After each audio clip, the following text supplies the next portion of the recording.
Hey guys, this is review of Infinity Pencil 0.7 millimeter. The review has two parts. First one is the open box, the disassemble process.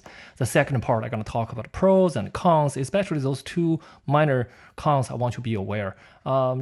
Just the disassembled pencil is pretty straightforward, nothing fancy. And the pencil head does come out with two additional pencil head for each pencil. So overall, you get a 4 pencil per package, 2 whites, 2 blacks. The pencil head is very strong, made out of tungsten alloys. You hit it, you drop it, you use a knife, you can never break it. That's the main benefit of this one. When you write it on paper, it's pretty smooth. I don't feel any difference than the traditional pencils. You write it on, you make sketches. It's pretty good. So the first benefit is, number one, no breaking lead. Traditional pencil, you push it hard, boom, you broke the lead. But for this Infinity pencil, I push a lot of pressure. Obviously, I don't break it.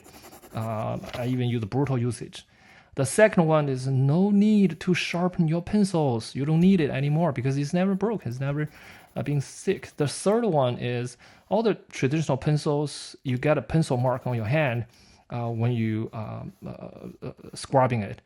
But now let's using this Infinity pencil. I make some sketches on the paper. I push it hard. I get a strong mark on paper. And then when I use my finger to scrub it, no pencil mark, no the black powder on your finger, very clean. So you want to use the new pencil. The number 4 is infinity usage. I mean, it says about a 2 million characters. I'm not able to verify it. It's equals to 100 wooden pencils. The cons is pretty straightforward. First one, you're only using the group finger grip, you get uneven wear on your pencil because all you use one direction. The second one is the eraser design is not very clever because when you use it, you have to disassemble the pencil, put the eraser out, and put it back. A very lengthy process. So the eraser design is not very smart. It's inconvenient. Even though there's a 2 minor thing, I still like it. Overall, I give a 4.5 point.